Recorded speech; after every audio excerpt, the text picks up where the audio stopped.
now proudly presented on SNME. That's Sunday night's main event.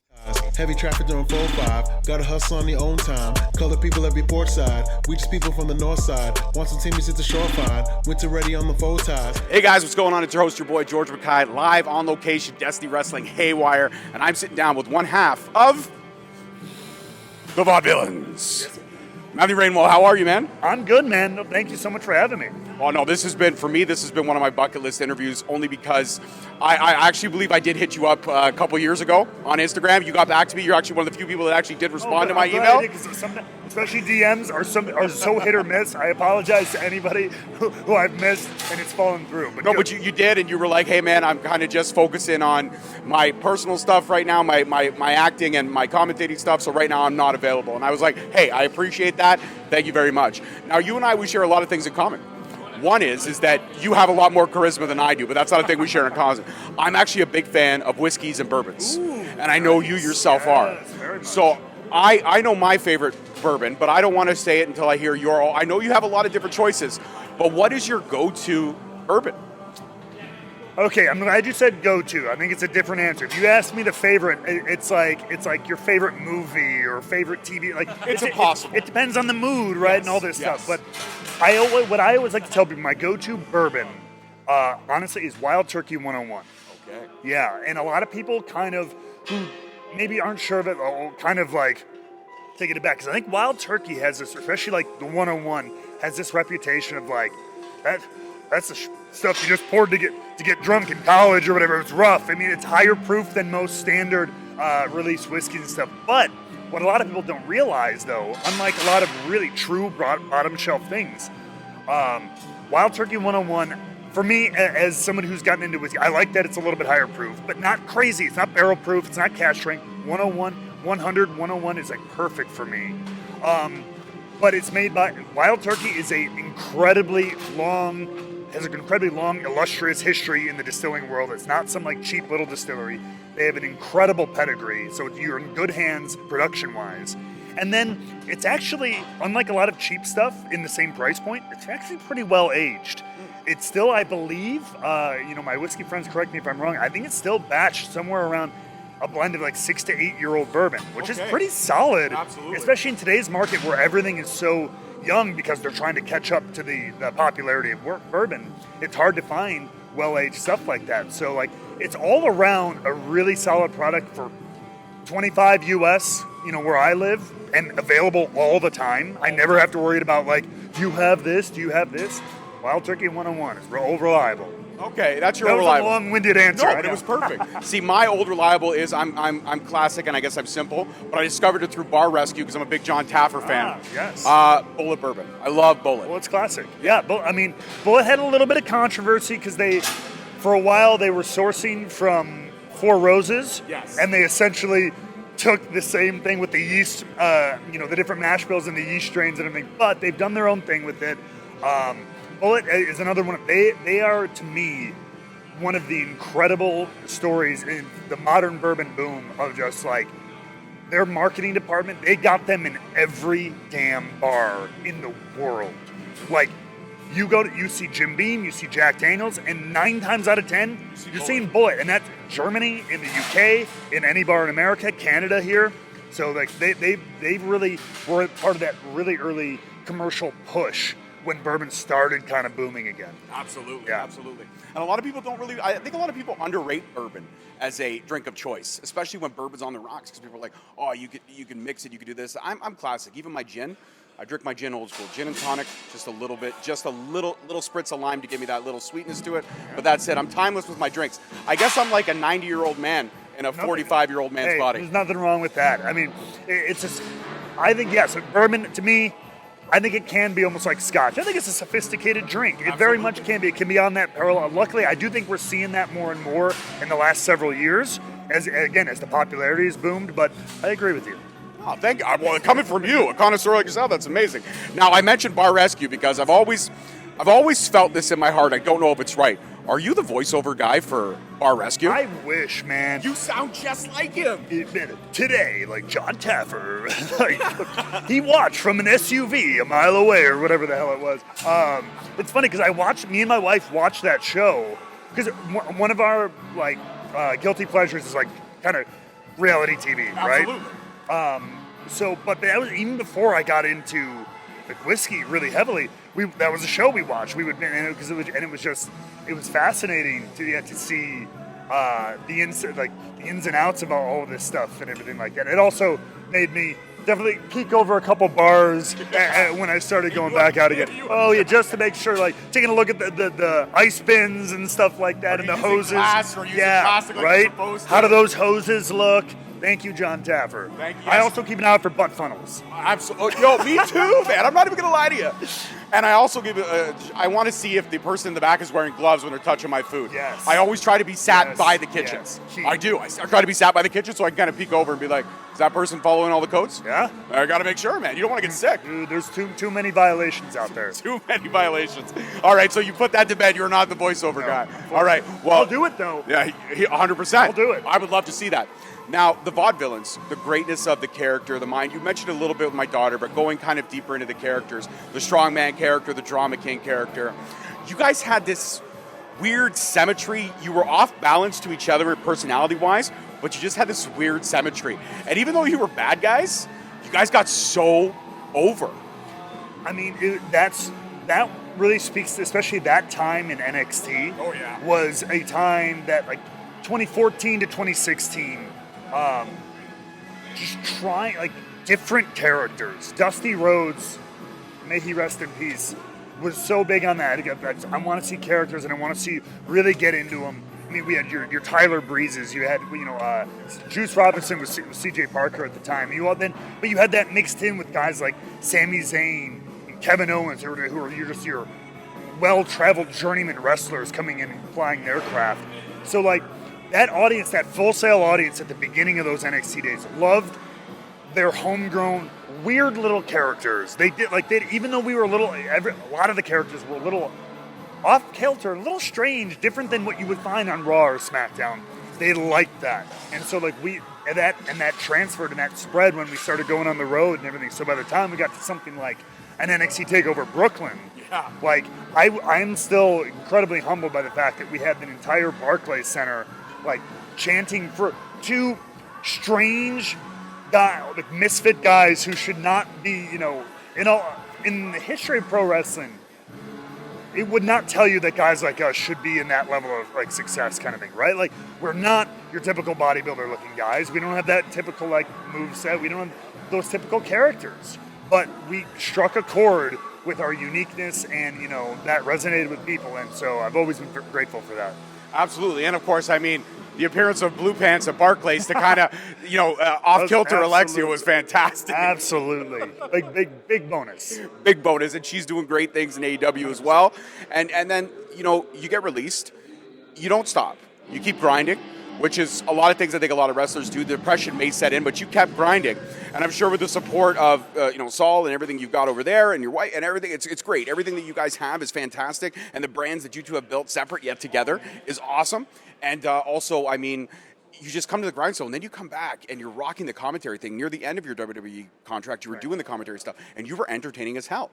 You were way entertaining as hell, and that's a credit to you, and that's not any way, shape, or form trying to kiss your butt. You were entertaining as hell because you were, I think, the Corey Graves type character of commentary before Corey Graves. You had that little bit of sarcasm, but you also knew your craft, and that's so incredible. And me, I'm a fan who just loves wrestling, but I've now branched into the commentating stuff.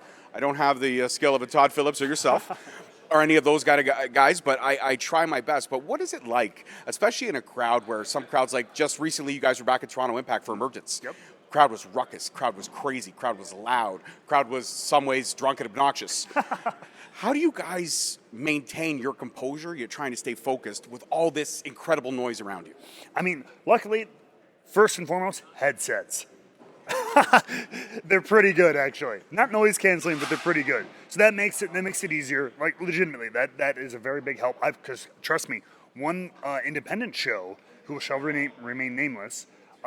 First time I ever did commentary with them, I did commentary into a straight microphone, no headset. Like And I'm like, yelling into this thing. So like there, I almost couldn't do what you're saying there. But luckily, our production crew is awesome at Impact, and it just comes with being in front of a microphone, man. Is the idea of like you have a job to do, and that's why those monitors are there and everything. We are, excuse me, speaking to the home audience, us especially, right? Because like the live audience doesn't hear us. No. So like our job is to deliver this to the crowd at home, to build this, to make it larger than your little box at home.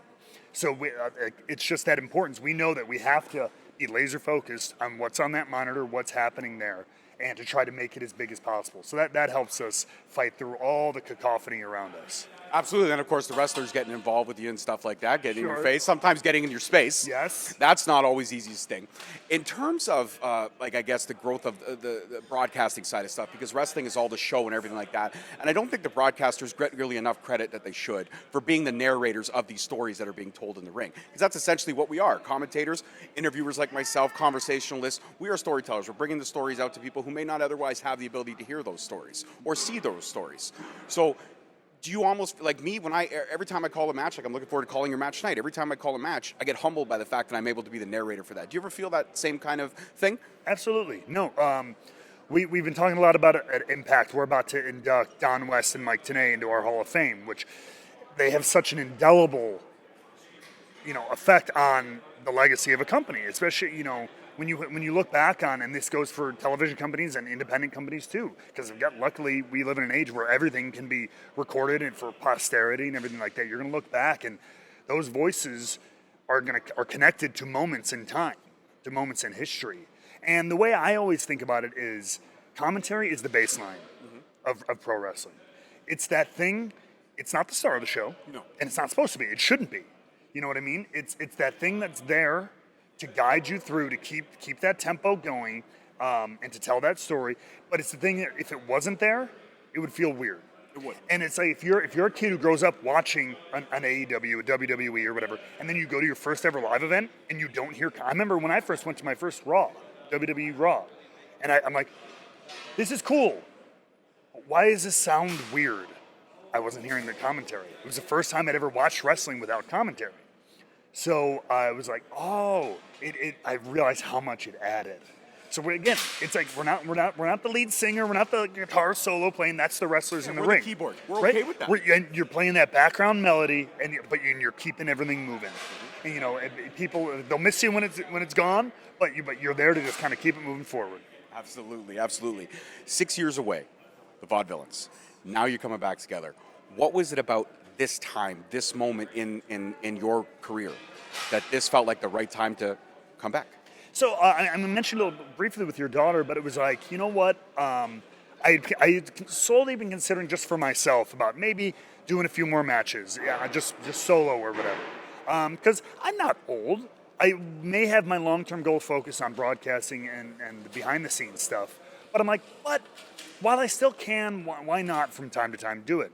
And then I had done an appearance with Simon, and he brought up the possibility of doing that if I wanted to, and then that's when we talked about more and more, like I said, about if we're going to do this, let's have fun. This is going to be about entertaining, not trying to fit into a mold, because I think we all, especially in the rat race of WWE, you're trying to politic, you're trying to fit what they want to see out of a tag team, or what style they want to see people do, or the audience at large. Now I just want to wrestle for me, and and for us. And so if we go out there and have the goofiest, funniest match of the night, awesome. You know what I mean? If we have the banger with flying all over the place, great. But we can do it on whatever we want on our terms, kind of thing, and just again have fun and entertain you. And creative freedom. Yes, Creative freedom is huge. 100%. Absolutely. So I got to ask this. Rusev Day. I know you mentioned it briefly with my daughter. You said, I know you heard in the response that you said, where you said WWE didn't want it. But do you think, honestly and truly, and I'm not trying to create any controversy, but do you think if WWE had leaned into it wholeheartedly and had really just gone with it, do you think it would have skyrocketed even further than where it was? I think it absolutely could have. I always stop short of absolutes. I can't say for sure, because sometimes, here's the other thing, the flip side of that coin is that sometimes when the audience, they're smarter than even they realize, and they can pick up on things. And this has happened to a lot of people throughout history.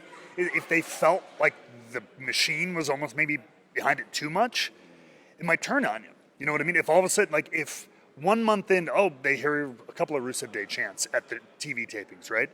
If all of a sudden they start going, it's on every advertisement, and they're pumping out, pushing shirts out. We would have loved it for a while, but I think it would have pushed it too far too fast. And I think people maybe would have turned on it like, what are these two random guys getting like pushed so hard down our throats for? This is still a weird thing.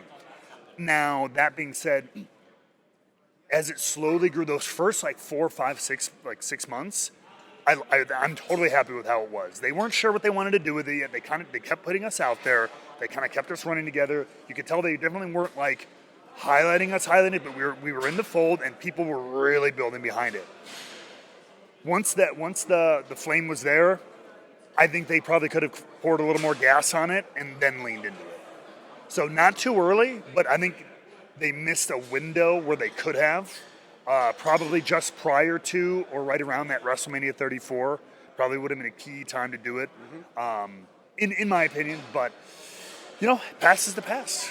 Absolutely. You can't live in the past. That's you right. absolutely can't. But I'm going to live in the past now as a fan. Can you give me one? It's Rusev Day. Normally this is what I charge Cameo Drama King Matt for. But no, for you, absolutely. Because every day, no matter what, whether it was then, whether it's now, whether it will be forever, it is always Rusev Day.